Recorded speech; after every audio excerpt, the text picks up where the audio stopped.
Pantekosta heranlah, ya api Pantekosta heranlah, ya api Pantekosta heranlah. Haleluya, shalom, salam bahagia buat kita semua. Kita jumpa lagi di TV Pantekosta dalam serial pelajaran tentang Roh Kudus. Kali ini kita akan bahas secara rinci 12 orang yang dipenuhi dengan Roh Kudus di dalam Alkitab. Sangat penting untuk kita belajar mengenai hal ini supaya kita mendapatkan manfaat dan kita memperoleh pelajaran penting dari orang-orang yang dipenuhi dengan Roh Kudus. Kita mulai dengan tokoh yang pertama, Hakim Simson.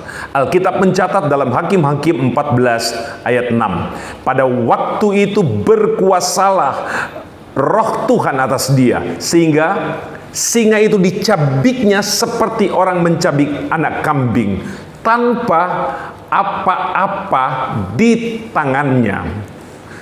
Peristiwa ini adalah peristiwa yang sangat mengherankan.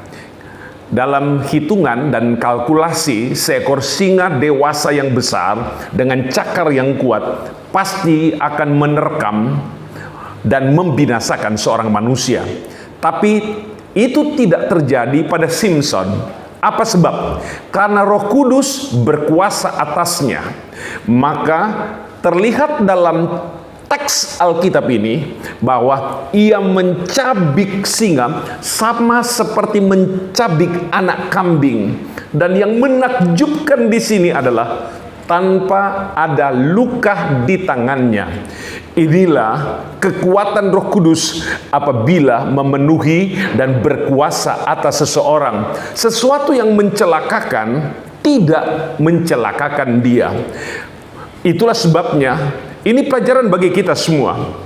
Kita harus dikuasai oleh Roh Kudus. Dengan demikian kita akan jadi pemenang yang luar biasa dalam banyak peperangan, dalam banyak tantangan, dan dalam banyak pergumulan.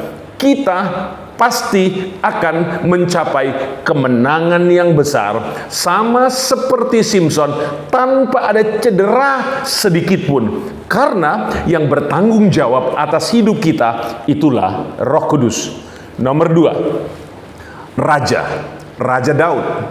Haleluya. Kita tahu Daud adalah seorang yang perkasa, luar biasa. Dia mencatatkan banyak rekor keberhasilan. Dalam perang dia berhasil, dalam ekonomi dia sukses, dalam membuat lagu pujian kepada Tuhan dia mencatatkan hal-hal yang sangat spektakuler. Sebagai seorang raja ia berhasil. Sebagai seorang nabi ia dipakai oleh Tuhan. Kalau kita baca dalam 1 Samuel 16 ayat 13, Samuel mengambil tabung tanduk yang berisi minyak itu dan mengurapi Daud di tengah-tengah saudara-saudaranya. Sejak hari itu, perhatikan baik-baik, sejak hari itu dan seterusnya berkuasalah Roh Tuhan atas Daud. Lalu berangkatlah Samuel menuju Rama. Ada hal yang sangat luar biasa dalam peristiwa ini. Ketika Samuel mengurapi Daud menjadi raja, sejak saat dia diurapi, Roh Tuhan berkuasa atas Daud seterusnya, tidak pernah berhenti.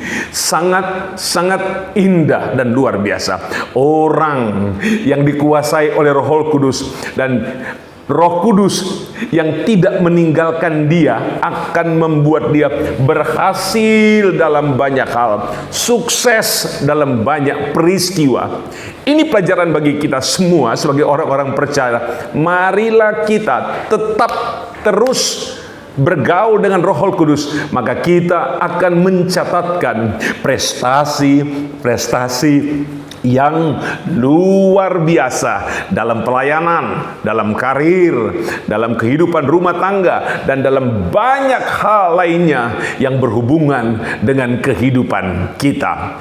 Nomor 3, Nabi Yehezkiel. Kalau kita membaca dalam Yehezkiel pasal 37 ayat 1, Lalu kekuasaan Tuhan meliputi aku, dan ia membawa aku keluar dengan perantaraan rohnya dan menempatkan aku di tengah-tengah lembah, dan lembah itu penuh dengan tulang belulang. Kita tahu bersama, dia adalah seorang nabi. Nabi yang begitu banyak melihat penglihatan ajaib. Dia memiliki visi-visi yang luar biasa tentang Tuhan. Ada satu visi yang sangat terkenal yang tercatat dalam Yehezkiel pasal 37 ayat 1. Dia dibawa ke sebuah lembah. Haleluya. Dan kepadanya diperlihatkan tulang belulang kering. Kemudian terjadi keajaiban. Ketika angin bertiup, maka tulang belulang itu kemudian menjadi daging dan menjadi bala tentara yang sangat kuat. Ini menggambarkan nubuatan akan terjadi hal yang sangat ajaib dan mengherankan di akhir zaman. Kondisi yang kering, tulang belulang, kalau dijamah oleh Roh Kudus akan menjadi pasukan yang besar. Roh Kudus akan mencipta hal yang luar biasa dalam kehidupan kita, dalam pelayanan kita, dalam rumah tangga kita. Pasrahkan hidup kita kepada Roh Kudus. Kita akan mencatatkan hal-hal yang luar biasa dalam kehidupan kita. Nomor 4, penginjil. Penginjil Filipus. Kita baca dalam Kisah pasal 6 ayat 5. Usul itu diterima baik oleh seluruh jemaat. Lalu mereka memilih Stefanus, seorang yang penuh iman dan Roh Kudus, dan Filipus, Prokorus, Nikanor, Timon, Parmenas, Nikolaus, seorang penganut agama Yahudi dari Antioquia. Kalau kita baca dalam Kisah 8 ayat 39, dan setelah mereka keluar dari air, Roh Tuhan tiba-tiba melarikan Filipus dan sida-sida itu. Tidak melihatnya lagi, ia meneruskan perjalanannya dengan sukacita. Perhatikan di sini, seorang diaken, Filipus namanya. Dia seorang yang penuh dengan Roh Kudus. Dia berjalan dipimpin oleh Roh Kudus. Dialah yang membaptis sida-sida, tokoh besar dari Ethiopia. Kita tengok selanjutnya, setelah dia membaptis sida-sida, ia kemudian diterbangkan, dilarikan oleh Roh Kudus. Luar biasa, bukan? Hal yang tidak mungkin menjadi mungkin kalau seseorang penuh dengan Roh Kudus.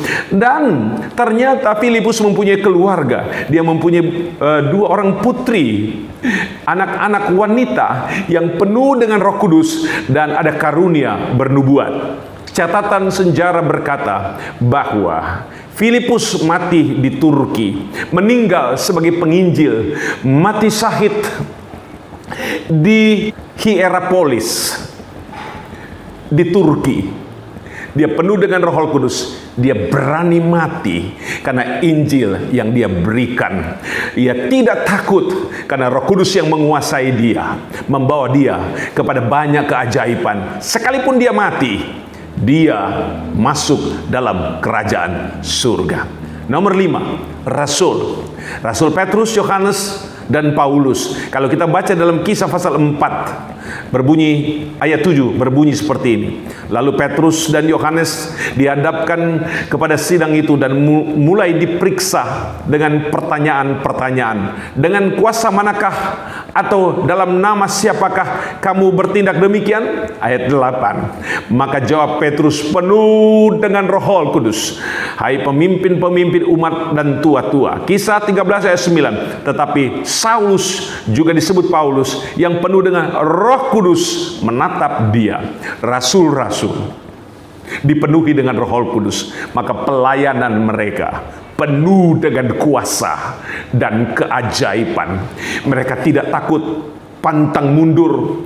Mereka datang ke kota-kota, ke desa-desa, pergi ke berbagai daerah dan negara, menyampaikan firman Allah. Dan mereka mencatatkan hal-hal yang luar biasa dalam pelayanan.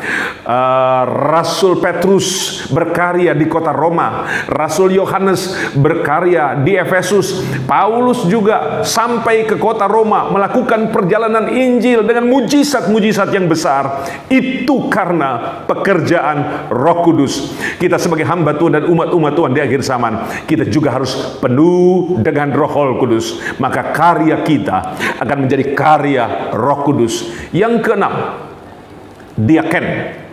Kalau kita membaca dalam Kisah 6 ayat 5, usul itu diterima baik oleh seluruh jemaat. Lalu mereka memilih Stefanus, seorang yang penuh iman dan Roh Kudus. Yang kedua, Filipus. Ketiga, Prokorus.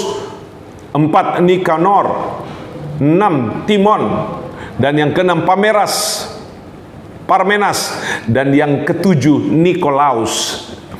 Kita tengok di sini ada 7 orang yang penuh dengan Roh Kudus, diangkat, ditetapkan sebagai tiang-tiang gereja di gereja Yerusalem. Mereka adalah tokoh-tokoh penting, penyokong, pendukung pekerjaan Tuhan yang penuh dengan Roh Kudus. Jika diaken, jemaat, hamba-hamba Tuhan penuh dengan Roh Kudus, maka akan terlihat hal yang luar biasa di dalam jemaat Tuhan. Tiang-tiang pelayanan, para diaken yang penuh dengan Roh Kudus tentu saja akan mendukung pelayanan dan akan membuat pelayanan itu menjadi kuat, berkualitas, dan diberkati oleh Tuhan. Ini 6 poin pertama, dan kita akan lanjutkan pada 6 poin berikutnya. Inilah yang kita lihat bahwa Roh Kudus menguasai, memenuhi Hakim Simson, Raja Daud, 3 Nabi Yeskel, 4 penginjil, 5 rasul, dan yang keenam diaken. Di dalam nama Tuhan Yesus Kristus, kita semua berserah kepada Roh Kudus. Maka Roh Kudus memenuhi kita dan akan membuat kehidupan kita, rumah tangga kita, pelayanan kita, gereja kita akan diberkati dengan cara yang istimewa dari Roh Kudus. Tuhan Yesus memberkati kita dengan berkat yang luar biasa. Haleluya. Amin.